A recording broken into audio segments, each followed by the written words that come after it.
Alhamdulillahi Rabbil Alamin, thumma salatu wassalamu ala rasulillahi wa ba'd. Aujourd'hui, nous poursuivons notre décryptage sur la relation entre l'islam et le terrorisme, sur la relation entre le djihad islamique et le terrorisme. Alors, je vous laisse écouter ce que les terroristes sont allés faire dans le village de l'actuel chef de l'État du Burkina Faso, avant d'y revenir. La mairie, la préfecture et l'inspection de l'enseignement de base de la commune de Bondokui dans la province du Mouhoun ont été la cible dans la nuit du 28 au 29 octobre 2022 d'une attaque d'hommes armés non identifiés selon plusieurs sources concordantes. Les assaillants qui ont saccagé et incendié les 3 édifices publics seraient venus de vers Houndé selon les sources d'Omega Media. Situé sur l'axe des Dougou-Bobo-Dioulasso, Bondokui avait subi la furie des terroristes le 6 septembre dernier. Lors de cette incursion, les hommes armés avaient incendié le commissariat de police de la localité. Alors, comme vous venez de l'entendre, la mairie, la préfecture, l'inspection des enseignements de base ont été incendiés par les terroristes. Cela nous prouve une fois de plus que le terrorisme n'a absolument rien à voir avec l'islam. Parce que dans le hadith numéro 10, rapporté dans le Muwatta Imam Malik, au livre 21, il est interdit même en état de djihad de détruire des propriétés, de détruire des lieux occupés, de détruire des maisons. C'est interdit en islam. Et le hadith nous dit Wala taqta'anna shajaran muthbiran Wala tukharribanna amiran.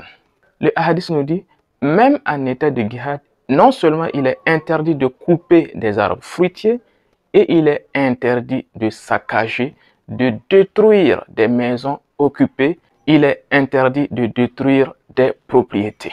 Pendant que nous avons des individus qui partent détruire des propriétés publiques, qui partent détruire des maisons, qui partent saccager, incendier des maisons. Ça, c'est encore une preuve qui prouve que les terroristes n'ont absolument aucun lien avec l'islam. Donc, nous notons 2 choses ici. Non seulement ce qu'ils font n'a absolument rien à voir avec le djihad islamique, comme nous l'avions vu dans les autres vidéos, et en plus de cela, les actes qu'ils posent sont contre la charia islamique, sont contre les enseignements de l'islam. Comme vous l'aviez vu dans le hadith rapporté par Abu Bakr Siddiq, le premier calife de l'islam, qui est le premier sunnite de l'islam, qui est le premier à suivre les enseignements du prophète, qui est le premier à suivre les enseignements de l'islam, qui est le meilleur des musulmans, il nous dit texto que même en état de djihad, il est interdit de détruire des biens, il est interdit de s'en prendre, il est interdit de détruire des maisons, des propriétés.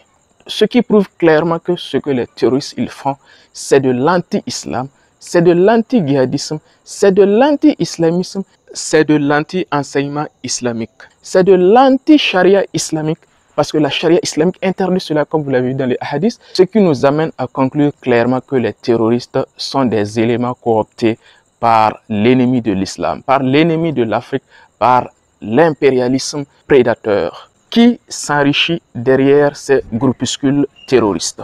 Ces individus n'ont absolument aucun lien avec l'islam. Donc, il faudra que nous nous méfions de ces gens qui cherchent à semer le trouble et la zizanie entre les communautés, qui sèment le désordre dans la nation. Ces individus n'ont absolument aucun lien avec l'islam. Et ce qu'ils font n'a absolument aucun lien avec le djihad islamique, encore moins avec l'islam. Wassalamu alaikum wa rahmatullahi wa barakatuhu.